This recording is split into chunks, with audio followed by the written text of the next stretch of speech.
Michael Enright, welcome to the public. Thank you. Thank you very much. Good to be here. Now, I want to ask you a bit about your earlier life. I mean, we know you from the Sunday edition and from your earlier jobs at the CBC. And so we know you as this learned man who wears bow ties and has in-depth conversations. But reading about a bit about you, it sounds like you had a rough and tumble childhood. I don't know how rough and tumble it was. I grew up actually not very far from where we're sitting. I'm a downtown kid, Toronto kid, largely Irish Catholic neighborhood. We got into some dances with some Protestant gangs occasionally. I got some scars to show for it, but it wasn't really rough and tumble. It was it was fun. I love being. I felt sorry for kids who had to live in the suburbs, and to me, the suburbs were anything north of Eglinton. Right. So, but I was an only child. My parents were older when I was born, and went to school and high school and stuff. I didn't finish high school. You went to St. Michael's, a private school here in Toronto? Yep. St. Mike's was known as a hockey high school, but I left. It was a school for jocks, and you said you. It was a school for hockey players, yeah, essentially. Frank Mahovlich and Jerry Cheever, all these great names. And I was at a slight disadvantage in that I couldn't skate. So there must be something weird about that kid. He can't skate. You had tried and you just weren't. I played basketball. Well, I had these excuses, weak ankles, But I quit school before I got thrown out, and I went to work at a newspaper. You said somewhere that I hated high school. I hated every second of it. Every second, yeah. What was it about it? Well, it was an all-boys school, for one thing. It was a private school. And when you put 1,200 pubescent boys in uniform in a school, and there are no girls, it's like a herd of rutting rhinoceroses or rhinoceri, I guess. It was just, and I couldn't do mathematics, and I hated it. I had two teachers who were splendid. One taught me English, the other history. But it was just awful.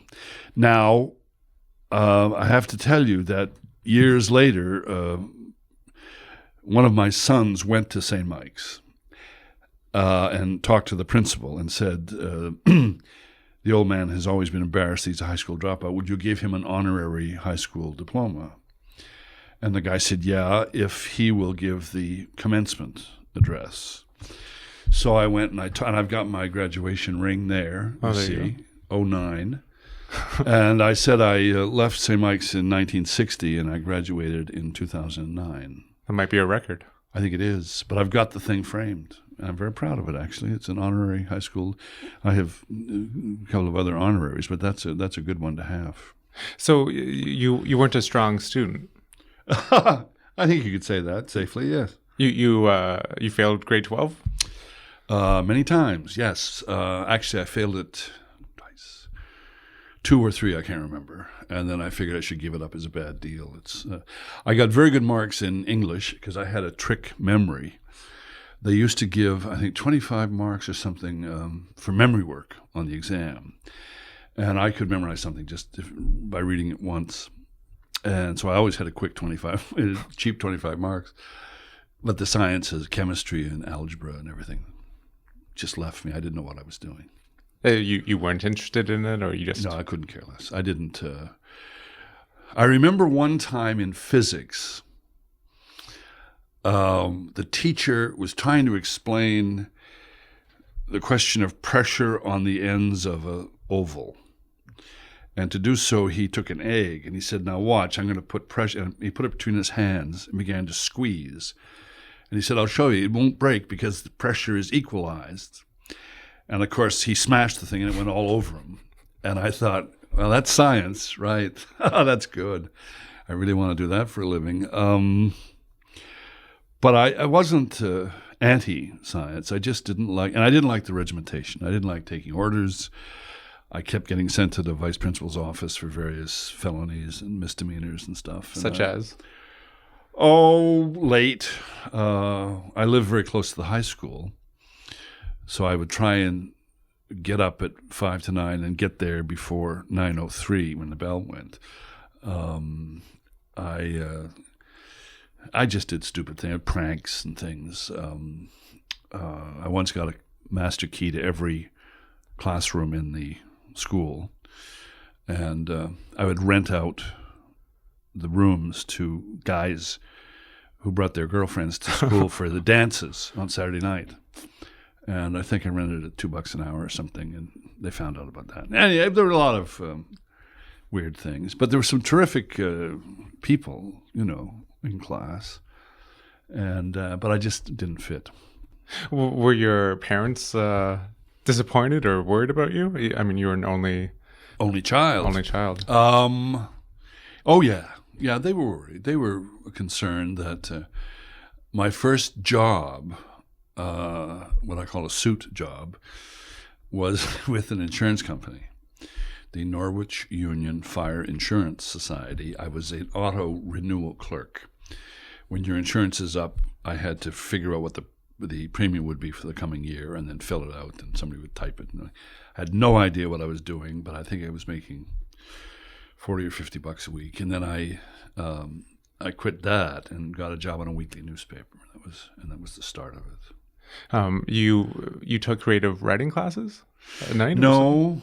I took one course at the U of T in extension. What is it called? Classes for dummies in journalism, and it was taught by a very good guy, a Scotsman, named Bill Forbes, and he taught the essentials of how to write a lead and how to do this and that. And it turned out I was very good at it and got the best marks in the class and stuff. And then I applied for a job at a newspaper and asked him for a reference, and he gave me one. And that's when you started out and I got at the Brampton? job at a weekly newspaper in Brampton, yeah. Population 26,000. At the time. I made $38 a week, and I paid $8 of that a week to Mrs. Graham's boarding house. You were also quite religious, it sounds like. Yes, I was. I studied for the priesthood for a year. And you went to New York State for? Dunkirk, New York. Okay. The Venice of upstate New York. And so this is after you dropped out? No. I left St. Mike's to go to Dunkirk, the Holy Cross Seminary. I stayed there a year, left, came back, and picked up again at St. Michael's. Oh, okay. In Toronto. I only stayed less than a year there. But you were considering this as your future? Yes. Oh, yeah. Absolutely. I was an altar boy. I was very church conscious. The order was called the Order of the Passionists. They're a missionary order. So I envisaged going around the world saving souls for Christ.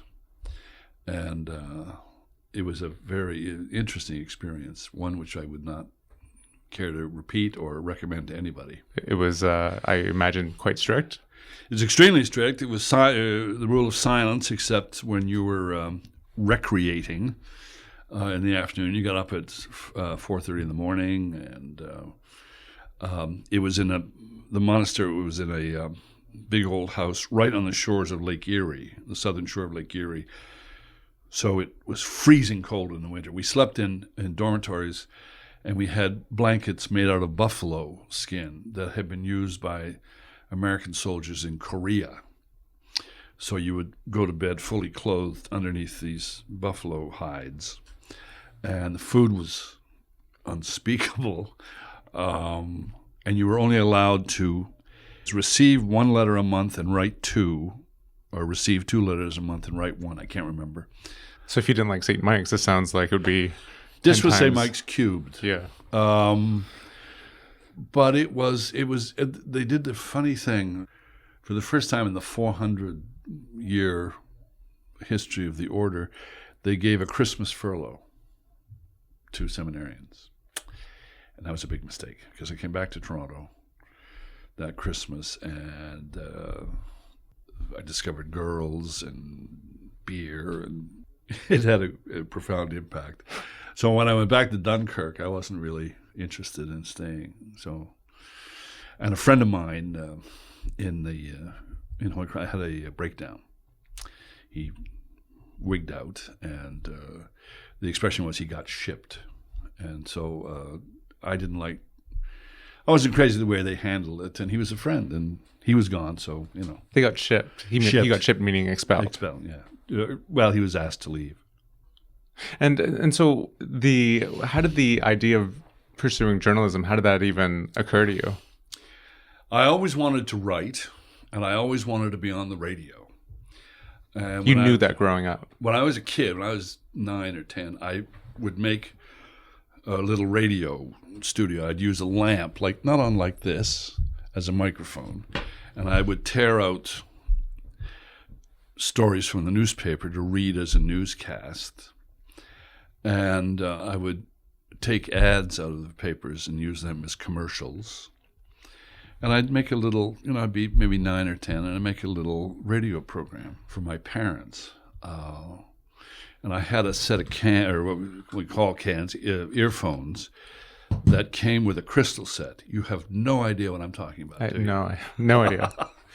Crystal sets were little packages to make a radio with. You order these things. To make a radio? You make a radio. Like an IKEA type model of... it was like you'd have bits of stuff, and you had to put it together, and when you did, you got a little radio set. And you had a set of cans that you put on your ears, and you could fine-tune it and pick up station, Buffalo and stuff. I don't know how the hell it worked, but it was called a crystal set, because there was a crystal in it, and you had to fiddle with it or something. But I knew I couldn't go into radio right away because they hadn't dropped yet, and I didn't have any voice, so I decided I wanted to be a reporter. I always wanted to be a reporter, writer, something. Did your parents have the radio on? Did they read the newspapers? All the time. They had radio was on in our house all the time. And CBC? No, CFRB. There was a radio station here called CKEY for years. I don't know what that is now. It's no longer. And my father would read the Globe and Mail in the morning and the Toronto Star at night. There's a third paper called the Telegram, which he wouldn't allow in the house because it was anti-Catholic and anti-Irish. It was orange, as they say. So I was surrounded by newspapers all the time. I started reading the Globe when I was about 8. And I've been reading it ever since. So you had a keen interest in news. You would follow what was going around the world and stuff. Oh yeah, all the time. Would you talk about it with your parents, what was going on? Discuss the events. Yeah, I'd ask them particularly about the war, because I wanted to know what they were doing during the war, and what Canada was doing, and so on. World War II. Yeah, I was 3 when it ended, and I wanted to know about Hitler and all that kind of stuff, and. I read there were a series of comic books called Illustrated Classics. And what they were the famous books like Ivanhoe and Hunchback of Notre Dame and Three Musketeers, only illustrated in comic form. And I love them. I collected them. So you leave you get the job in Brampton, working in the paper. Yep. And so what's your beat? What's your first sort of assignment? It did everything. The Brampton Times, it was a weekly paper, but it was a Thompson paper. It had a huge circulation. Well, I don't know how. It was a big circulation, big, thick newspaper. Does it still exist? No. But you did everything. I did sports. I covered City Hall. I covered the cops. I wrote features. I took photographs. I was what's called a two-way man. Which maybe has a different connotation these days, but it meant you could take pictures and write at the same time. And you did everything. Worked on typewriters, and I was pretty good photographer. I wasn't a bad photographer, I guess. Got in a little trouble covering the cops because they were always very spiky. Got in trouble from the cops or from your editors? Yeah, well, there was one incident that I went to the cop shop. I would go every day and read what was called the occurrence book. And I went to the police station. The watch commander, the duty sergeant, was there. And I was reading the occurrence book, and I moved it, and there was a hole in the table. And I said, Mike, what the hell is that? He said, no, it's nothing. And he moved the thing back over. I said, no, wait a minute. I said, that looks like a bullet hole. He said, no, God, it's not a bullet. No. Anyway, I did some investigation, and it turned out it was a bullet hole. And this is like the official record, like the police. Yeah, the book. Yeah, it was. And what happened was one of the cops had been twirling his gun, and it went off. So I wrote the piece, and it was rather embarrassing for the police and the mayor and everything. So, but it was fun, and I was there 2.5 years, 2 or 3 years. We got a lot of work. You learned a lot of stuff. And you knew, like, once you started, like, this was what you wanted to do? Yeah, and then I moved on to a daily paper, after that. So. And what was it that you liked about it? The storytelling, the, like, finding out, the... It's finding out stuff before anyone else. Manipulating the language, using words, telling people things they didn't know. I mean, as a very young man, even if it is Brampton, this must feel quite empowering to have that sort of... You're a reporter for the Brampton Times and Conservator, sure. I roomed with a guy and we lived next door to Bill Davis, who was then education minister and later became Premier of Ontario. And every time I talk to Mr. Davis, he always ends the conversation by saying, "Brampton forever." But it was fun.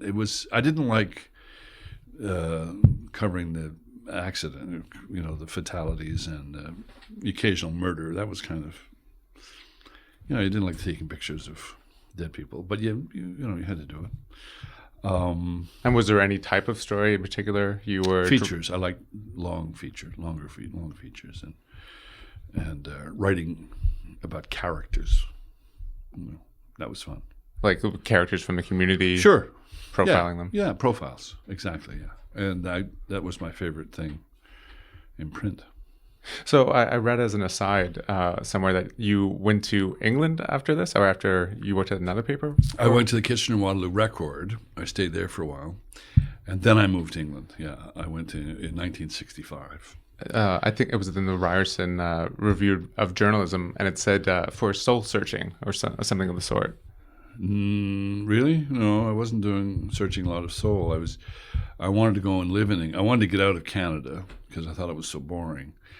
You weren't enthralled by Kitchener? Kitchener is a very nice place, even to this day, and I had fun there. But I wanted to get out. I'm always wanting to get out. So I bought a one-way boat ticket. And the car I was driving, I drove it up and parked it in front of the finance company and left a note in the windshield saying, "Here's your car back. I'm not paying any more for it." And I got on a boat and moved to London. And I wanted to get a job in journalism in London. And I love the place. It was London in the swinging 60s, Chrissy Shrimpton and all that. It was terrific. An exciting place and an exciting time. Wonderful. So were you able to get a job in journalism? I got a job at Reuters. It lasted 2 weeks. I didn't make my apprenticeship or whatever you call them. I didn't understand how a wire service worked. I didn't know what I was doing or why I was doing it, and so at the end of 2 weeks they said, "Thanks, but no thanks." So I finally got a job working for a Welsh television company in promotion. Promotion continuity. Tonight at 9, Tarzan takes on the evil doctor. Right. So you do like the promos in between. Yeah, exactly. It's 9:05, and on TWW2 you can see, Lady Cymru or whatever. And the office was in Knightsbridge, and the studio was in Cardiff in Wales. And it was the weirdest job. Well, it wasn't the weirdest job I've ever had, but it was a strange job. In terms of what? Of the writing of this weird, So you would write the promos. Tonight at 11, the Reverend Henry Morgan will talk about the Book of Genesis. That kind of stuff. I mean, it was and everyone's Owen, and Mr. Morgan. It got me into Welsh poetry. I certainly love, became a Dylan Thomas nut, and and I loved Richard Burton and Stanley Baker and all the Welsh, but it was a weird job. And were you in like a small town then? Like, I was in London. oh, I think okay, so it's a Welsh station. The office was in Knightsbridge in London. Okay. And the studio was in Cardiff. Okay. And I would go to the studio occasionally, and it was I didn't like Cardiff. It was kind of a mean town. But the job was fun, and it was London. What the hell? I made £19 a week, which was a lot of money in those days. I had a bed sitting room down on the Thames near the river, and I loved it.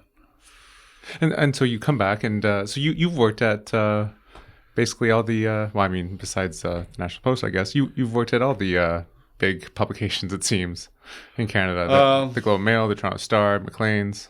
Yeah, I was the editor of Quest magazine. I worked for Time magazine. I never worked for the telly. They always had a lot of fun, and I wanted to work there. I didn't want to work for I was beyond the Post, but yeah, most of them, yeah, the big ones. And it was in a time when if you were fed up with one job, you could walk down the street and get another. Right. But you can't do that now. Yeah, so you just like give us a sense of what it was like at the time. I mean, there's the stories of hard drinking journalists and all the rest. Well, of it. there was What a lot was of it like in the yeah, newsroom? there was a lot of that. The Globe and Mail was a terrific paper in those days. It had the best everything. The best medical writer was a woman named Joan Holleben. The best labor reporter was a guy named Wilfred List. The best science writer was a guy named David Spurgeon. They had, the best columnists. They had the best sports writers. And to get on there as a kid was fabulous. Now, we were across the road. We were on King Street, across the road from 2 or 3 notorious hotels. And after your shift, yeah, you might go over and sit down and do a bit of drinking, have the occasional libation, I used to sit opposite a guy named Lex Schrag, who was a funny, weird, bent-up little guy. And every morning I'd say, "Good morning, Lex. How are you?" And he'd say, "Worst." And that would set the tone for the day, But they sent me all over the place, and I wound up in Washington as a Washington correspondent in 1968, which was a hell of a year. So you covered the election that year. Yes, the American election. Yeah. Yes, and the assassinations, and the riot. I think they had a like deal. Martin Luther King and Bobby Kennedy, but I think they had a deal. They didn't like to send married people to the riots. I think they liked to send single guys.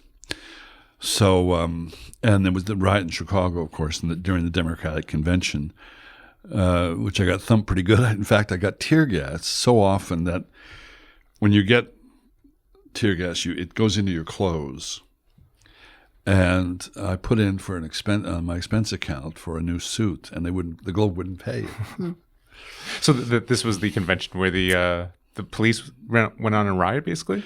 No, it wasn't a riot. People say it was a police riot in Chicago. It wasn't a riot. It was a planned assault by the cops. On people had come to protest kids, the war. Hippies, yippies, press, photographers, everybody. It was a planned assault, not unlike the G20 that was in Toronto three years ago. But if you're under 30 or under 25, you were nailed by the cops. And it was an extraordinary, and I was on the front page of the Globe every day, which was terrific. By the way, if you're ever tear gassed, don't put water in your eyes and don't rub them. Put in 2% milk, and that's just You learned the lesson the hard way. Household hint, yeah. If you ever happen to, but it was an amazing time. So you were still a very young man, and you were getting reports on the front page of the Globe and Mail. I was 25. Wow. I was bureau chief in Washington. That's incredible. Well, it was one. I loved it. I loved living there. Washington was a small town then. It was a small southern town. The best thing about it was the Eastern Shuttle to New York. You get on the plane. You didn't buy a ticket. You get on the airplane, give the guy $17 and fly up to New York for the evening. It was terrific. But then I messed up the job. The ROB was very important. The report on business was very important to the Globe and Mail. A magazine. No, this is before the magazine. This was the business section. Okay. And they kept after me to do business stories, which I'm not very good at.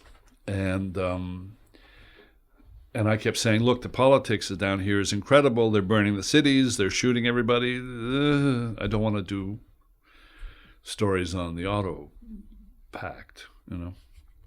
But the ROB were very powerful people.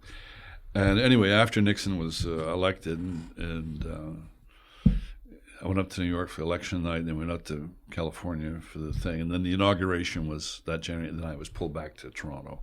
And they put somebody else in who was more of a business guy. And from their point of view, it was the right thing to do. You know, I was pissed off, but it was good for them to do that. It was smart, you know. And then you went to Ottawa, or where was your next assignment? Then I came up here. I came to Queen's Park, worked at Queen's Park, in the Queen's Park Bureau, and then I went to Time Magazine in Montreal. And that was great because Time had all kinds of money then. And then I went to the Star, and that's how I got into radio and CBC. The Star, which also had a ton of money. There had been some terrorists called the FLQ, the Front de Libération du Québec, and they kidnapped a guy. Anyway, the October Crisis, the Crise d'Octobre.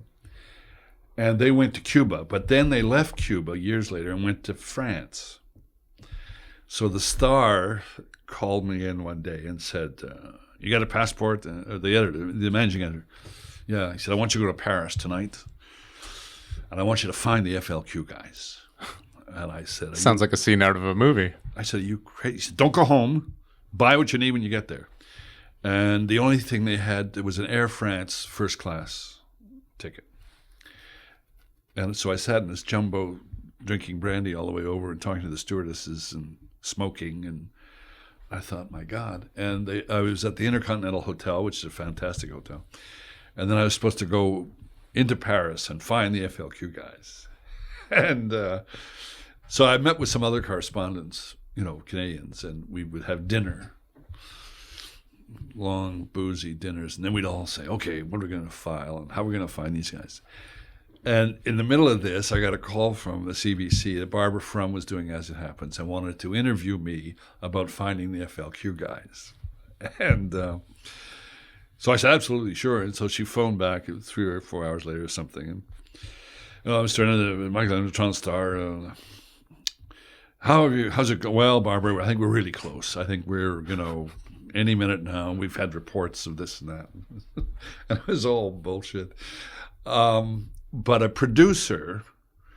radio producer heard me on the radio and liked the sound of my voice. And so when I got back to Canada, having not found the FLQ guys, she called me up and said, would you come over and audition for something? So I thought, okay. So I did. And the Star had put me on the editorial board. And I didn't like writing editorials. This must stop, or Ottawa must pay attention. I mean... Right, so there would be a discussion of what to write up, and then you would be the man to write up the paper's there were 4 or 5 on the board, and they'd say, okay, what's our position on the waterfront or houses on the island? What's our position? And then you go away and you'd write a bunch of junk, and because it was anonymous for one thing. I didn't like that a lot. So I would have stayed at the Star, but when she offered me this job, I was tempted away, so I went away. And I hosted a program called This Country in the Morning after Peter Gzowski had left. For television. So this is the precursor to Morningside. Yes, it is. Yeah. He did television, and it was a disaster. And his last show was fabulous because he took off the tie. They wouldn't let him smoke. But then he lit up a cigarette, and he was just there, and he did a great show. But the year was poop. But I was replacing the most popular man in radio. So it was no wonder that I was fired after one season. Radio is culture, science, Halifax, Montreal, this country, in Toronto too, or at the CBC. Broadcasting Canada. You're listening to Broadcasting Canada. I'm Kevin Caners. You can find out more about the show and other interviews we've done with CBC hosts at broadcastingcanada.com, or you can subscribe to the podcast in iTunes. Back to my conversation with the host of CBC Radio's The Sunday Edition, Michael Enright. Yeah, so you were fired for not being warm enough on air? Warm. I wasn't warm. That's what they said. Yeah, you're not warm. Now, Pete was warm on the radio, but he was quite different privately.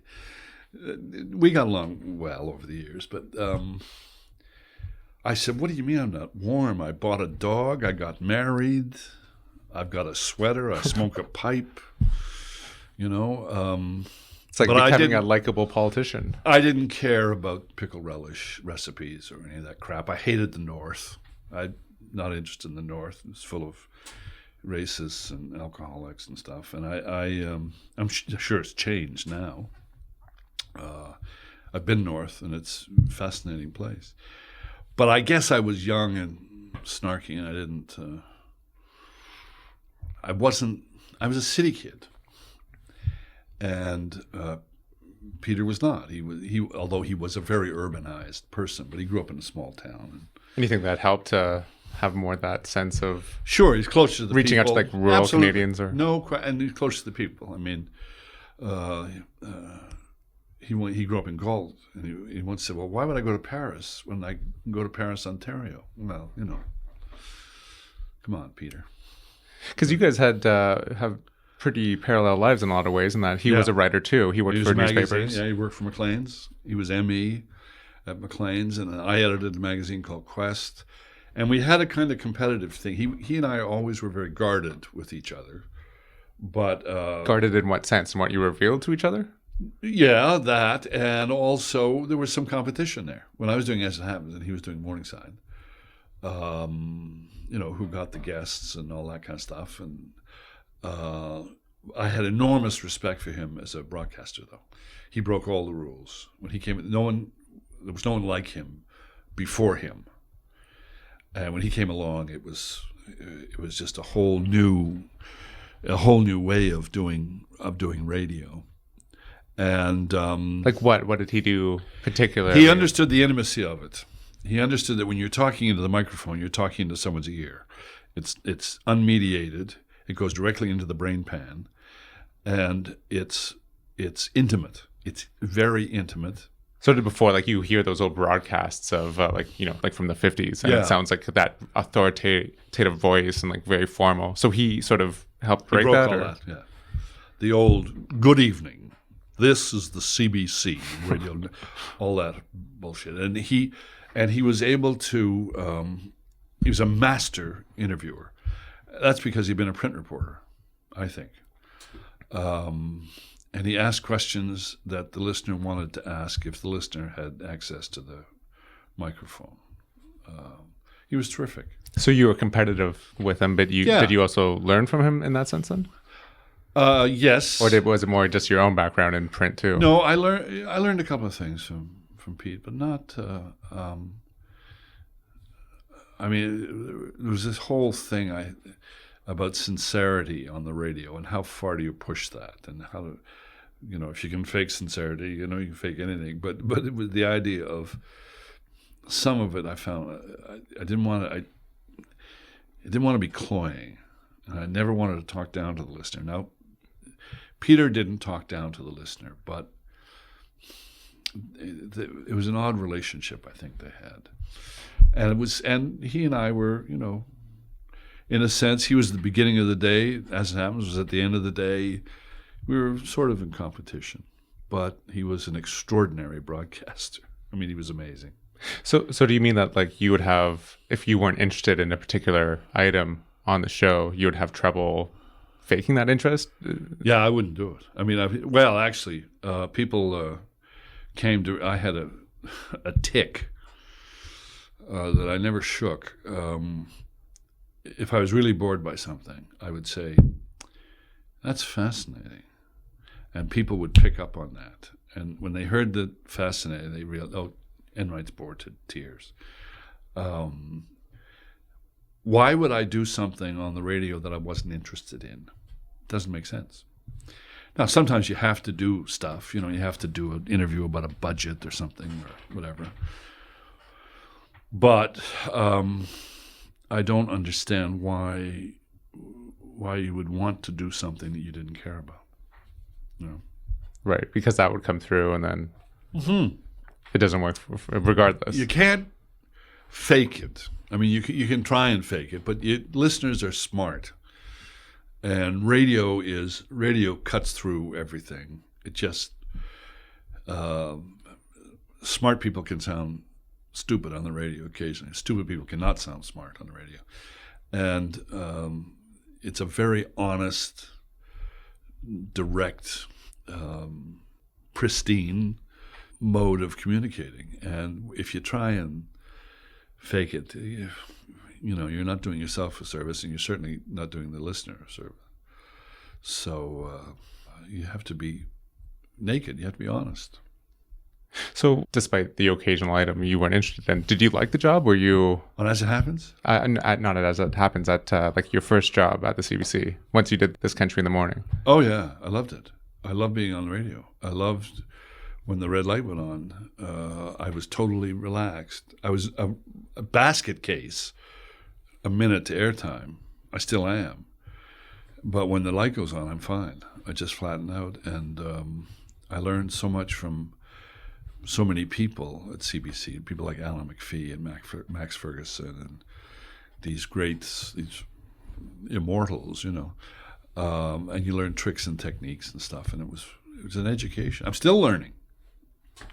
After 35 years or whatever on the radio, I'm still learning stuff, and learning new stuff every day. And there are subject matters that I'm not interested in anything that happens in space, and I'm not interested in anything that is 200,000 years ago. They find a knuckle in Africa that belonged to Lucy. Congratulations, I don't care. Was that difficult? Did you butt heads over that? Oh yeah, yeah. But that's part of the job, Yeah, sure, of course you argue. I mean, when we used to have every Tuesday we'd have a story meeting at Time Magazine, and they'd be violent. I mean, really go at it from 10 to 12, and at 12 o'clock everybody went out for Bloody Marys. And, just because you said the idea was dumb, you weren't saying that you were dumb, So, sure, you butt heads, you argue. Radio is collegial, but when you're in front of the microphone, you're going to get the blame if the thing doesn't work, not the producer, and you're going to get the credit if the thing does work, not the producer. So it's a very tricky relationship. Was that odd at first? Because I mean, that's true. It was very odd. When you read, a newspaper report about something happening in Washington, the person's name is there on the byline, right. But you don't have a relationship with the person the same way. When that's someone right. talking to you over the radio, it's a very you connect with them, and if you don't like them, you really don't like them, and if you love them, you think they're the greatest thing ever. That's right. So was that like suddenly you're on this national show when you first go on the air? Is that well? It was a difficult thing because I was replacing the most popular guy in Canada, I think. That people already knew and were accustomed to. Oh, and how dare you? Yeah. How dare you? I mean, Peter is God and all that. It was very hard. It was very difficult. And when I got fired, I was shocked. To be publicly fired is something, it's different. I've been fired twice now. Once was from the CBC and once from Quest magazine, when the Bell bought the company that owned Quest. And I read in the newspaper that morning that I would be fired later that day in the Globe and Mail. And they were right, I was. But yeah, it was difficult, but you do that. I mean, you do it. You have to develop a thick skin. Well, no, I hope not. You mean like a carapace like a turtle? No, I never want to have a thick skin because then nothing gets through to you. But you get your elbows up. You go into the corners, and you. That's a hockey metaphor, by the way. And You do what you have to do. You try not to be a prick about it, but sometimes you have to say, no, we're not doing that. Actually, no, we're not doing it. And my temper used to be kind of raw. It's better now. I don't freak out or anything. I used to have I had a short fuse, as they say. But in terms of like fighting for your stories or butting heads again with producers? Yeah, or just fighting. Yeah. Just if I think I'm right, it takes a hell of a lot to persuade me that I'm not. That's arrogant, I guess. But in that same Ryerson article, it said that, or it quoted some of your friends saying that Michael likes a good fighter. He likes a good controversy. Well, I do. I don't like to see thoughtless people. I don't like to see people get hurt. I don't like to see people get ground up. I don't like to see people in positions of power. You manipulate the power to the distress of someone less powerful. I hate that. I just hate it. And if I get an asshole on the radio, yes, I will. Yeah. And, sometimes you get it wrong and they're cheap shots and,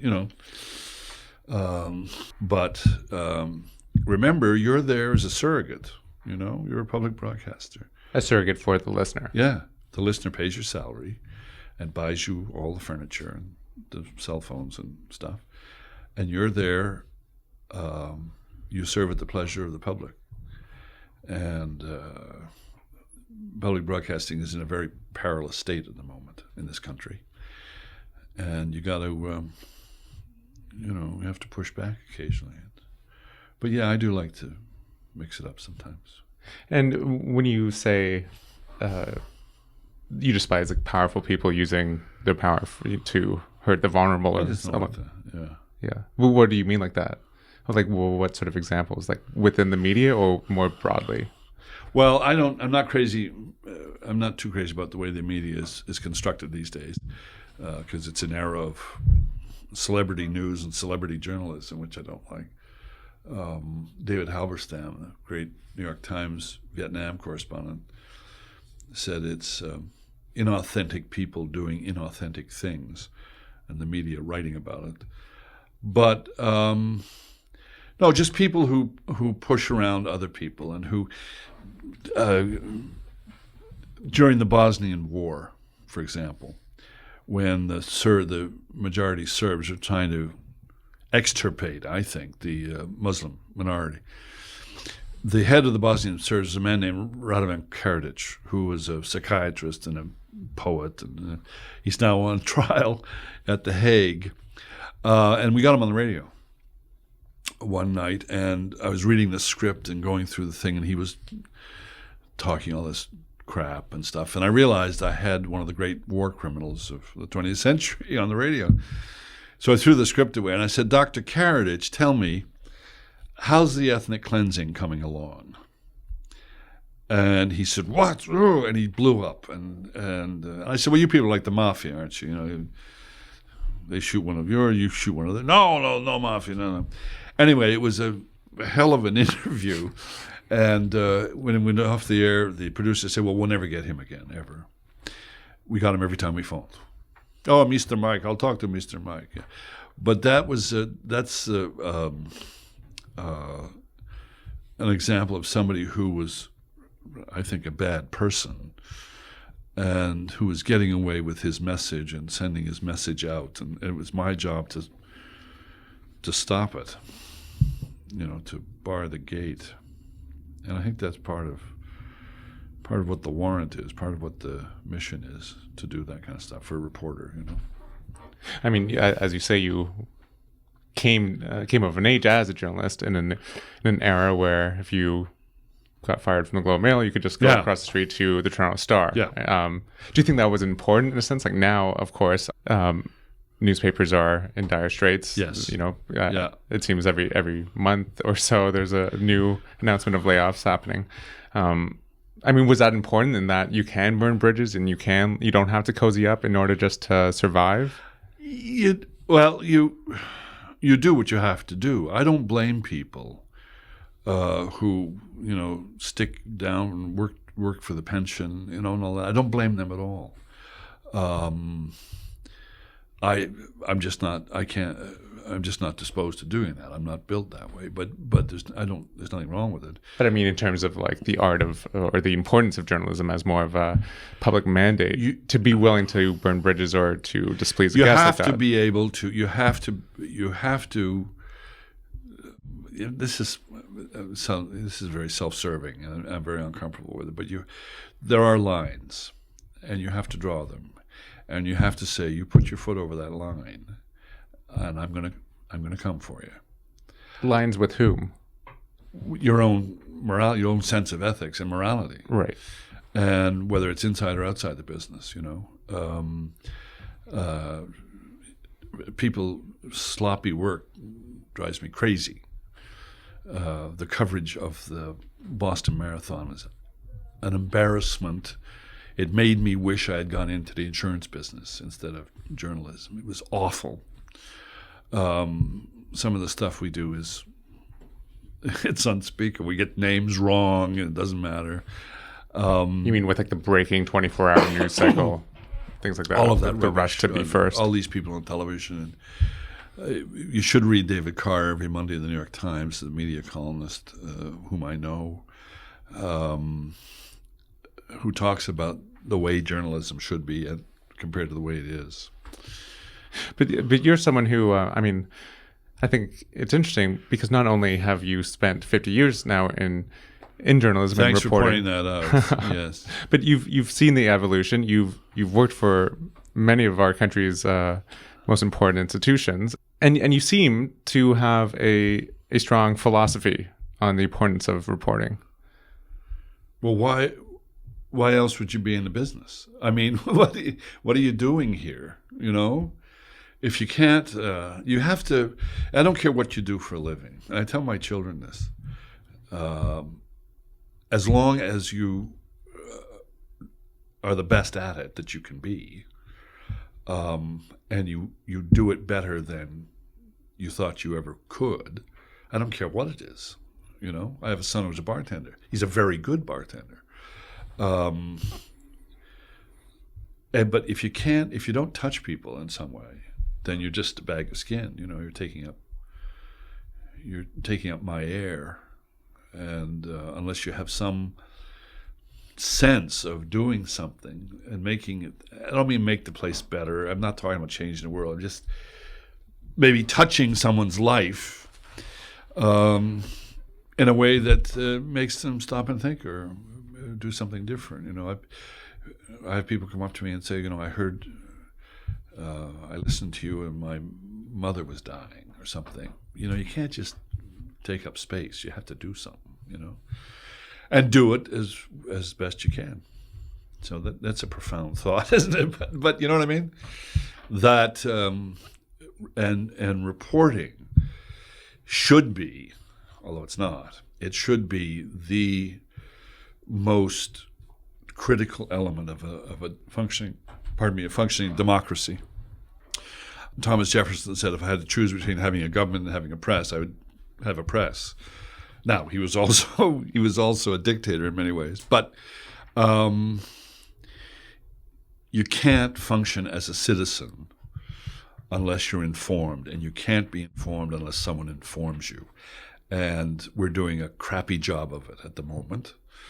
I'm not saying the good old days were better. I'm not saying that, because the people who are coming into the business now, the people who are your age and younger, are smarter than we ever were. And they know more stuff, and they know how to manipulate the digital world, which I don't. And they're going to create a new form of journalism. I'm not sure I'm particularly crazy about that new form, but because I come from print, and I come from, the era of Jimmy Breslin and Pete Hamill and Tom Wolfe and those guys. So journalism will be around in some form or another, but there'll be a terrible transition, and I won't see the end of it. I won't be here to see the end of it. I hope to God it's better than what we have now. It's interesting. You became the managing editor of CBC Radio News in the mid-'80s that you did for a couple of years. Yes, I did. Yes, I did for 3 years. I was a bureaucrat. I owned a suit. I went to work every day. I ran a news organization of, I think the budget was $20 million or something. I could go to my assist. I had 2 secretaries. I could go in Monday morning and say, look, I think I should check the London bureau, book the tickets, And then one day I got a note from Human Resources. It said, you'll be eligible for a pension in October 2005. And I went home and I said to my late wife, I'm quitting. I'm getting out. Because July the 4th, 2005. Yeah, it was American Independence Day. And I said to Janet, that's it. And she said, okay, whatever you want to do. So you didn't find it empowering to be the... Oh, sure. But the reason I got out was because I knew I was losing my soul. That I was going to look at that piece of paper and say, the hell with it, I'll do whatever I can to stay there for my pension. But I was doomed if I'd stayed there. I would have probably wound up a drunk or, spending too much of the public's money and not having any fun. So I took what was in the pension and I bought a motorcycle. And did what? Just bought the motorcycle and quit. Oh, then I went to, As It Happens, and stayed there for 10 years. I have a quote from, someone wrote an article on when you just took this position in 1985. Oh, yeah. And you said, the CBC must be accepted as the mainstream of Canadian broadcasting, a network not like the others, but a statement of national will. It can only survive in a climate of mutual understanding, confidence, and support. What a load. I said that. What a pompous bunch of junk. But I believe it, but I mean, it's pretty, Would, if the CBC were to disappear tomorrow, would anybody cry over it? I don't know. Would anybody, if it didn't exist, build it? I don't know that either. I do know that it's a jewel, it's a treasure, and we have made a hash of it in many ways. But public broadcasting is, it's critical. It's more important than the tar sands. I mean, public broadcasting is at the service of the public, and we're losing the commons. The public space, public thinking is shrinking all the time. Everything is being monetized and privatized and reduced and reduced and reduced. It's important. You think it's important that we fight for these spaces, like public media? Yes. God damn it. I mean, if we don't, they'll just eat away, and they'll just, we'll wake up one day and Loblaws will be running the university, or we won't have public broadcasting. We'll have a kind of ersatz, easy listening radio service or television service. And we've got to, if you're not going to defend it, fine. If you don't want it, sell it to CTV, Do you think we've lost that sense of why it's important? I do. That philosophy of why public media is important? Yes, I do. I think we've lost it. Or in the process of losing it, yes, I do. And I think it's incumbent on us to but we're very differential. We can't blow our own horn. Well, yes, we can if it's important. If it's an important horn, blow it and say that public broadcasting is critical to the cultural life of this country. I mean, that sounds pompous, but that's what I think. And I guess just to end off, I mean, do you see signs for optimism? It's been the CBC and other public media is being cut and cut and cut. I don't see a lot of signs. I don't see a lot of reasons for optimism, except in the young people. When us old farts get out of the way, then I think yes, I do. That's the optimism. I talked to some Gzowski interns this morning, actually, 5 of them. These are interns that come in and sort of work occasionally or at CBC, and they're bright. They're so smart and they're clever and they're interested and they're well intentioned and they're well purposed, and they have large hearts and they really want to do something valuable.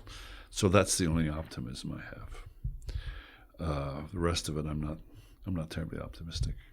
But you'd say public broadcasting is important in that we need context. We need a way to get through. You need to balance the private structures, the public, the corporations. You need balance. You need somebody to stand up for the little guy. I mean, that sounds stupid, but that's what I think. Well, I know you've been throughout your career an example for many of up and coming journalists, or reporters. Thank you. And I know myself and many others enjoy listening to you every Sunday morning. Please keep listening. We need all the listeners we can get. Well, Michael Enright, thanks so much for joining me. Thank you. Thanks. Well, that was my conversation with the host of the Sunday edition, Michael Enright. Well, that's all the time we have this week for Broadcasting Canada. To find out more about the series, you can visit us online at broadcastingcanada.com. We're on Twitter and Facebook. Our handle is @BroadcastCanada, and you can subscribe to the podcast in iTunes. Broadcasting Canada is a special series for the public out of CIUT in Toronto.